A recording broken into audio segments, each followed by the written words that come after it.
ताज़ा supreme court का जो फैसला आया फैसल वाडा साहब के केस में, उसके नतीजे में फिर से ये सीट वेकेंट हुई। उन्होंने अब सेनेट की सीट से इस्तीफ़ा दिया कोर्ट के ऑर्डर के मुताबिक, और वैकेंसी पर इलेक्शन कमीशन ने शेड्यूल अनाउंस किया। आज उसकी नॉमिनेशन पेपर भरने के लिए पार्टी की तरफ से, पाकिस्तान पीपल्स पार्टी की तरफ से मुझ पे फिर इनायत हुई है और मैंने नॉमिनेशन पेपर दाखिल करवाया है। मेरे साथ दो कवरिंग कैंडिडेट हैं, जनाब आजिज दामराज साहब और सरफराज राजड़ साहब। और ये आज 6 तारीख है और इसके बाद स्क्रूटनी होगी और स्क्रूटनी के बाद इलेक्शन होगी, जिसका शेड्यूल अनाउंस हुआ है 25 जनवरी।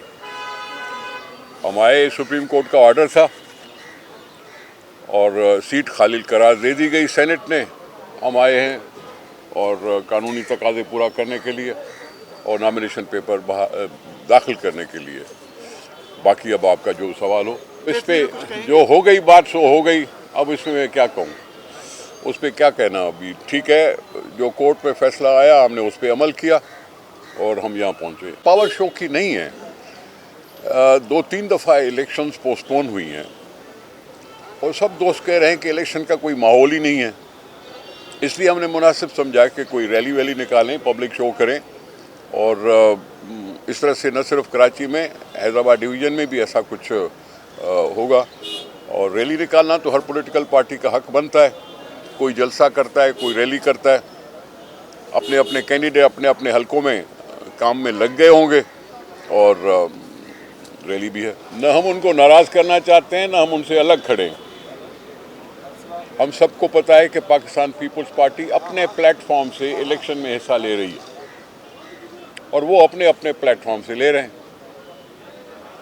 उसमें हमारी तरफ से कोई एतराज़ नहीं, उनकी तरफ से भी हम पर एतराज़ नहीं होना चाहिए, क्योंकि हम इलेक्शन में खड़े हैं। इलेक्शन में आवाम वोट देते हैं, जिसकी ज़्यादा नशिस्तें आएंगी वो आगे का उम्मीद रखेगा। तो नाराज़गी का मतलब मुझे समझ में इसलिए नहीं आया कि मैंने जो थोड़ा बहुत अखबार में पढ़ा है वो शायद हल्का बंदियों की बात है। पहले तो हल्का बंदियों की बात थी, आज अखबार में पढ़ा है कि शायद टाउन की डिलिमिटेशन में कोई एतराज़ है। अब टाउन और यूनियन कमेटी में थोड़ा फ़र्क है। टाउन तो हमने बढ़ा दिए, पहले सिर्फ किसी ज़माने में 8 टाउन्स होते थे, 18 टाउन्स होते थे, अब हमने 25 कर दिए। और टाउन की मुख्तलिफ एरियाज़ होती हैं, उस पर वो टाउन वाले काम करेंगे अपने अपने इलाकों के लिए, जहाँ जहाँ भी वो जीते। तो हर जगह आवाम रहते हैं, हर टाउन में आवाम होंगे और उसकी वो खिदमत कर सकेंगे। तो मुझे नहीं मालूम कि इस वक्त इलेक्शन कमीशन, हल्का बंदियों का अख्तियार भी इलेक्शन कमीशन रखती थी और चेंजेस करने का अख्तियार भी वो रखती है। लेकिन उन्होंने अप्लाई किया था इलेक्शन कमीशन को कुछ देर से, जब हल्का बंदियाँ हो गई थी। जब हल्का बंदियाँ हो गई थी, उनके एतराज़ात के दिन भी गुजर चुके थे। उसके बाद शायद उन्होंने एतराज़ तहफ़्फ़ुज़ात का इजहार किया, जिसके लिए इलेक्शन कमीशन के पास भी गए थे और सुप्रीम कोर्ट के पास भी गए थे, लेकिन उनकी बात को माना नहीं गया। अब इलेक्शन समझो 2 दिन के बाद है। इस वक्त इलेक्शन कमीशन का कोई ऐसा नहीं आया रिएक्शन। फिर भी शायद किसी कोर्ट ने कोई 10 तारीख का दिया है टाइम उनको, लेकिन हम चाहते हैं कि इलेक्शन हो जाए। अभी हम सिर्फ ये है कि 1-2 ज़िलों में थोड़ा सा सैलाब है, जिसके लिए हम रिक्वेस्ट कर रहे हैं कि शायद उन हलकों में इलेक्शन बाद में हो। लेकिन बाकी मामला तो सब सूरत हाल ठीक है, कराची ठीक है, बाकी दूसरे ज़िला भी ठीक है, तो इलेक्शन हो जाने चाहिए। हम इसलिए अपनी तैयारी में। लेकिन मामला देखा ना, अगर वो एहतजाज कर रही है तो इलेक्शन कमीशन के खिलाफ करेगी ना,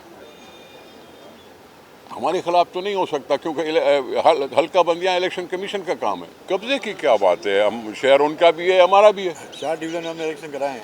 अभी तक हम 4 डिवीज़न में इलेक्शन करा चुके हैं।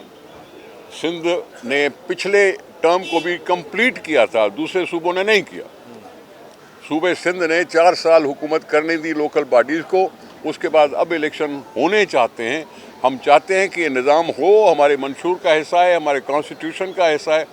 इस इंतखाबात को डिले करने का कोई फ़ायदा नहीं है। सर, एक दादू के कुछ इलाके हैं, खैरपुर नाथन शाह, और मेहर और खैरपुर का भी कोई शायद एक इलाका है। हाँ, और खैरपुर नहीं है सिर्फ जादू में।